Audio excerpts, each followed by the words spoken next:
Welcome to the Soulful 𝗪𝗂 podcast, where the cosmos meet the cards and the mundane becomes magical. I'm your guide, 𝗪𝗃𝗃, and in this episode, we'll explore the astrological transits and tarot for the first half of April 2026, with a part 2 episode coming mid-month. Now let's fill up your cup until you're so full of it.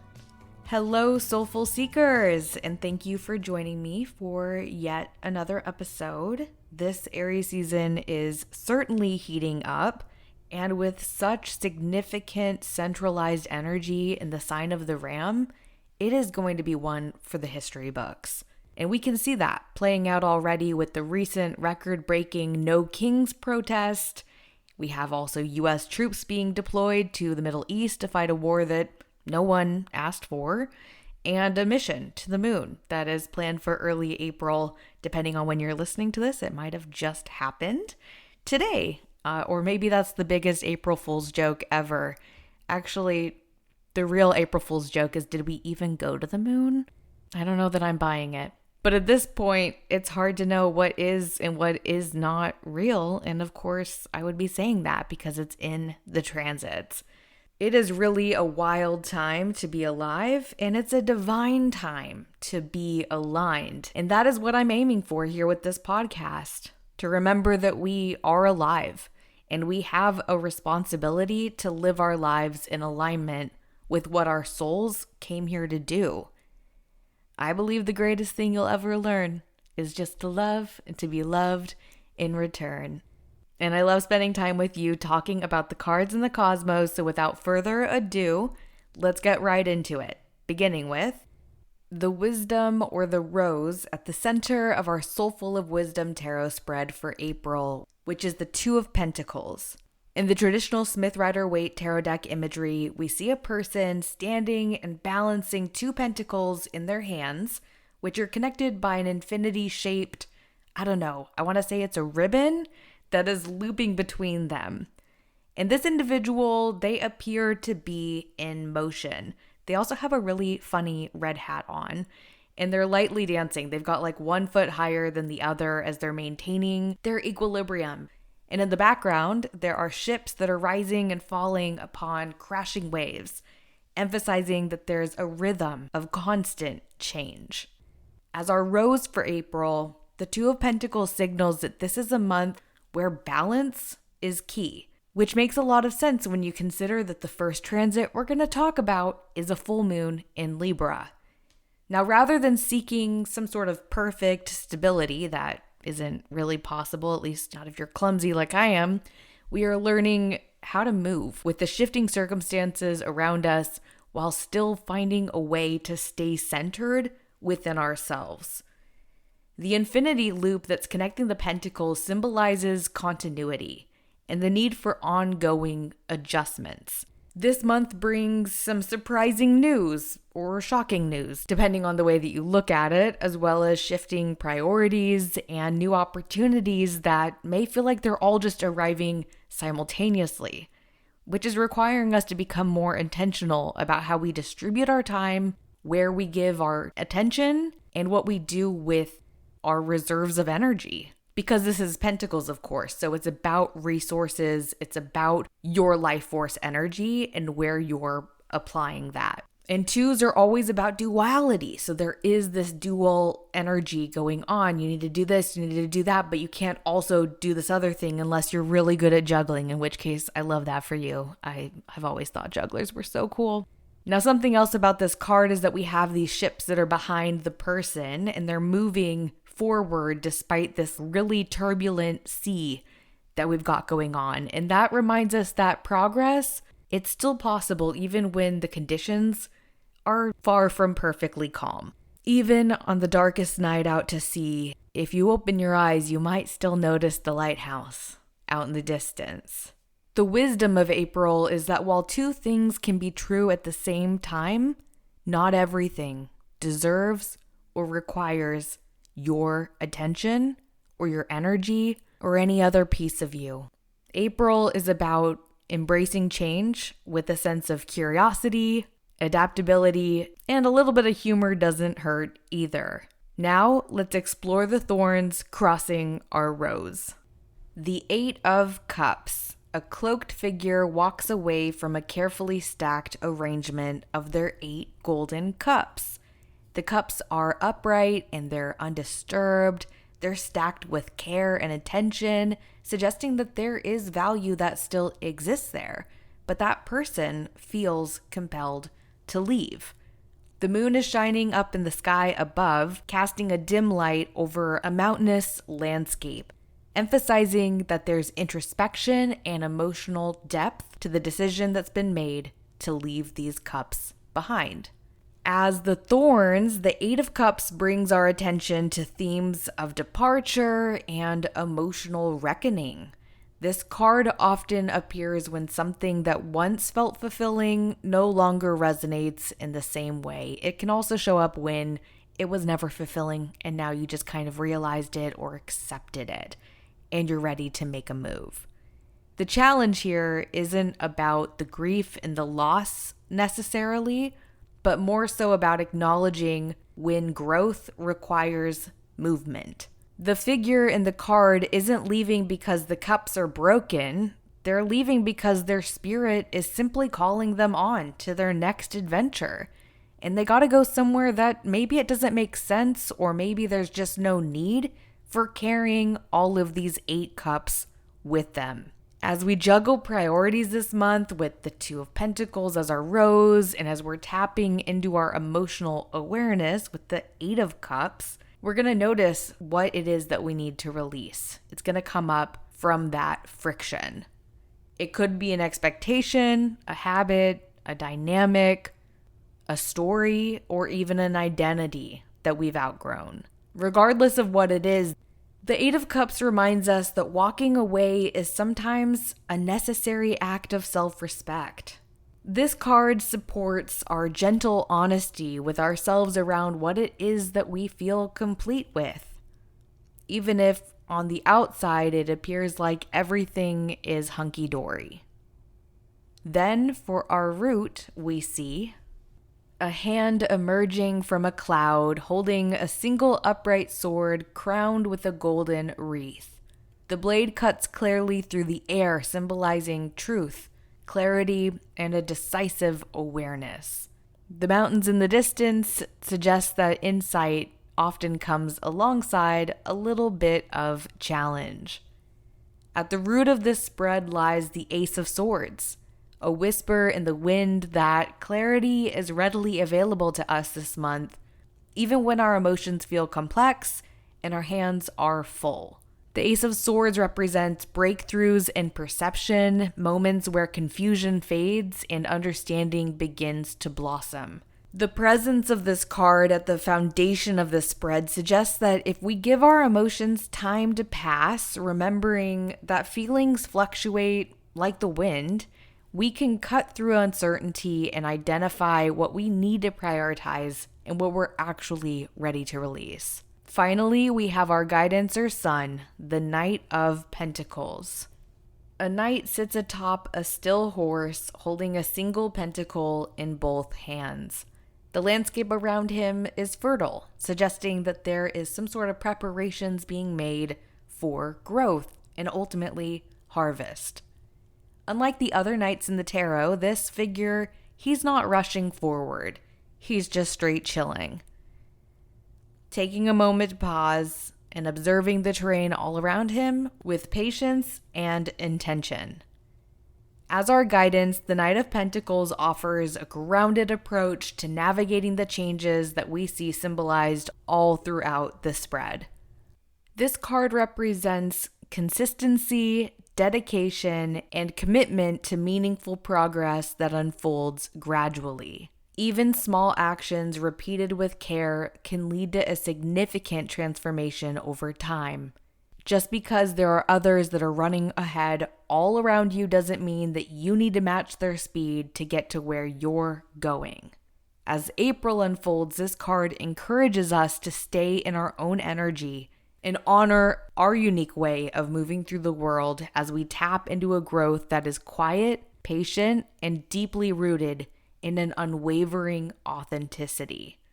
With this guidance from the tarot at our sides, let's turn to the transits and explore what the cosmos have in store for us, starting with on Wednesday, April 1st at 7:12 p.m. Pacific time, we have the full moon in Libra at 12 degrees.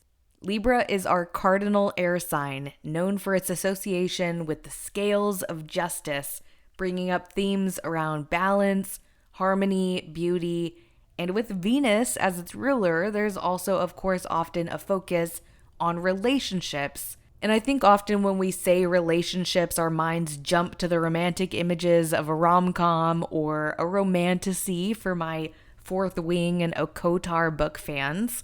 So I think the word partnership is probably more applicable because it opens us up to the reality that we are constantly in relationship with one another in varying forms. Relationships or partnerships are conduits of soul evolution. They are both gardens and graveyards for our shadow work and our self-actualization. But isn't every garden actually also a graveyard? When you think about how it seems like everything dies in the fall and then comes back to life in the spring? Big equinox vibes, right? And there's always a release with the full moon, of course, but this full moon in Libra brings with it an initiation.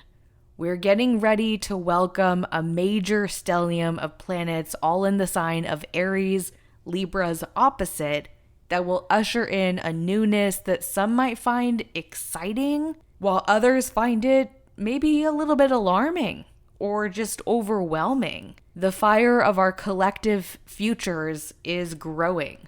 But before it gains momentum, we get this Libra full moon as a palate cleanser of sorts.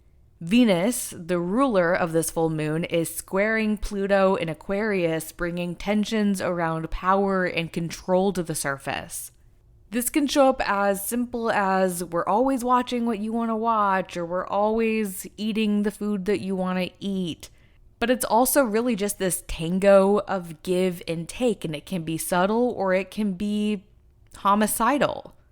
Where you have a dynamic where one person calls the shots and the other person rolls with the punches, or they face the wrath of the underworld. I mean, Pluto is associated with Hades. And the story of Hades is that Hades literally stole Persephone. He kept her in the underworld against her wishes. Looking at other aspects, we also see a T-square between Jupiter and the sun and moon, who of course are opposite each other, all in cardinal signs. At the time of this lunation, Jupiter is still at its exalted degree of 15, happy as a clam in the sign of Cancer, so this square feels more like a productive friction than it does an unnecessary conflict. Life is filled with highs and lows, ups and downs, left and right, and it's all contrast. And in astrology, we call that polarity. Aries rules the first house of self, and opposite that is Libra, who rules the seventh house of the other. While the moon shines full in Libra, the sun shines bright in Aries. And at the center of the intersection of every relationship you have with another person or with yourself is the story that you believe about it to be true. We are just getting out of the post-Mercury retrograde energy that dominated March, and it was in Pisces where it was not really comfortable at all. And we're going to be in the post-retrograde shadow period until April 9th, so this first full week starting out in the new month of April has remnants of communications past that we are not done talking through, that we're not done processing. We're still trying to make sense out of what we learned and what we heard or what we said, because Mercury is still in Pisces at this moment. It's also in a trine to that happy-go-lucky Jupiter over in Cancer, adding a little extra support and stardust into the equation of this T-square tension. Perhaps the relief that we're seeking lies in letting go of the narrative that's been coloring the reality we're perceiving. Libra is an air sign. It's chatty and social. It wants to hand out compliments and kindness, It wants to build community and express creativity, and it does all of that while taking the lead. It's cardinal air. So stop waiting for permission. Give yourself the freedom and the love that you desire, and watch how that pulls everything that you need and want straight towards you like a magnet. But first, you've got to drop the death grip on suffering. It's Aries season, and that means that courage is the catalyst. And it is courageous to let go of a familiar suffering in order to create space for an unfamiliar anything else, which often isn't suffering. It's funny how we can program ourselves to really hit replay on ouch, that hurts, ouch, that hurts. It's like a scab that you cannot stop picking.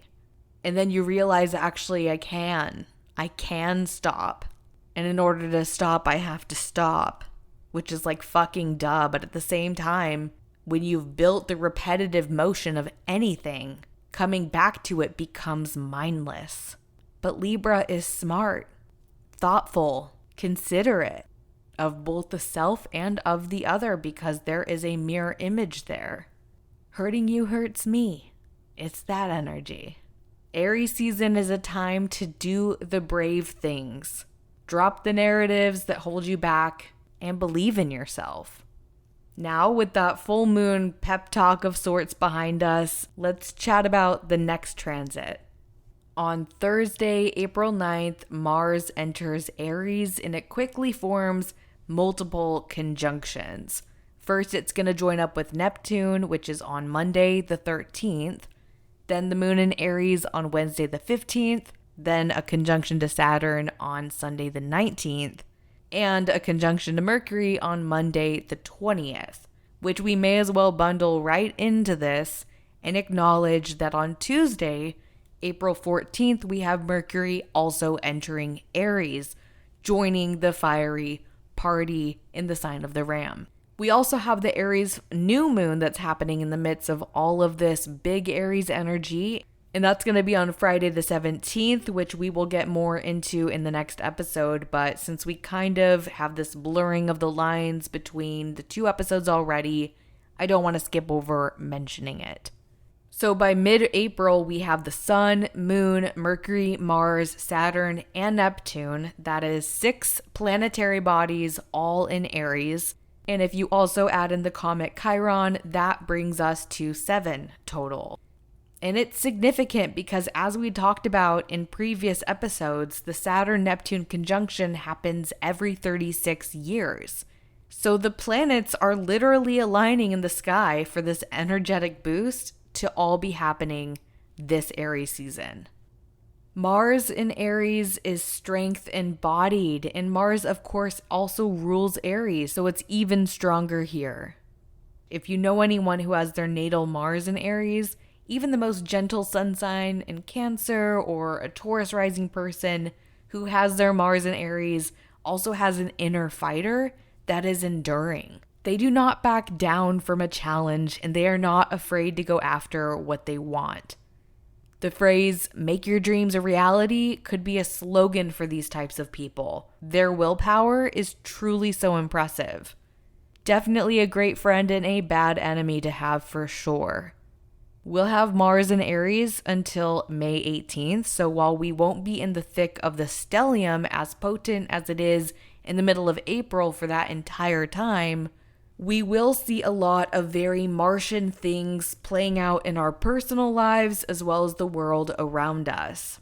I hate to say it, but it's giving brute force and needless warmongering.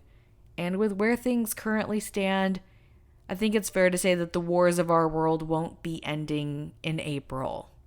Now, Mercury in Aries is a quick 3-week transit where if the cat's got your tongue, you might just bite that cat. It is fighting words. So we have an alignment of spoken aggression and physical force with Mercury and Mars both in Aries. Add in Saturn, who brings obstacles and requires responsibility, and Neptune, who blurs reality and creates confusion. The moon invites big feelings, and the sun in Aries just wants to show off how strong it is. Meanwhile, Chiron in Aries is like, yeah, welcome to my world. I've been here for years and I can tell you it's me. Hi, I'm the problem. It's me. And all of that feels like we've got a table set for the Last Supper in the middle of Armageddon. Suffice to say that collectively, we're all going to be feeling the intensity. Fear will be more present in the air than pollen. And we will sneeze over and over again if we allow ourselves to continually breathe it all in. Personally, we need to take our chill pill every morning, which in this analogy is an allergy pill, but in practice it probably looks more like meditating, stretching, walking, playing with your kid or your pets, or hell, your video games. Whatever it is that can bring you into presence and joy and remind you that while the world may feel like it's burning around you, you yourself are not actively on fire. The middle of April really provides us with a test of self-regulation. So don't take this as fear fodder. Take it as the syllabus for a class we're all enrolled in here at the University of Planet Earth. And the only way to quote-unquote fail is to succumb to the fear so entirely that you stop enjoying your life and you start believing that all the chaos outside of you lives within you. Which it doesn't, of course. You control your own internal weather, even in the middle of a hurricane. So delete the news app, and that might mean TikTok, Facebook, Instagram, and just tune into your own frequency. Set the vibration high to the wavelength of love, and remember that the good news and the bad news in the macro is the same. And that's that everything is temporary. And with that, let's do a quick refresh on the guidance of the tarot to wrap us up. As the Two of Pentacles shows us that we can stay centered while navigating the world's turbulent seas. And the Eight of Cups encourages us to release what no longer feels aligned on our journey. Then we have the Ace of Swords offering the clarity that's needed for us to make our empowered decisions. And the Knight of Pentacles, who presses pause, reminding us that we can choose to be the calm even in the middle of a storm. April is a month of choosing what is worth our attention and energy and is actually necessary or beneficial to bring along with us at the start of this brand new astrological year. The path ahead asks only for presence, and that is the gift that we all have in common. If you're curious to learn more about your own unique gifts or how the transits of this month and beyond are unfolding in your natal chart, you can book a virtual reading with me through the link in the show notes or in my Instagram bio at @SoulfulOfIt. Coming up in the part 2 episode, we'll talk about the Aries new moon, the start of Taurus season, and Uranus entering Gemini for the foreseeable future. As always, it's a joy exploring the cards and the cosmos with you. Stay grounded, stay curious, stay soulful of it, and I'll catch up with you mid-April.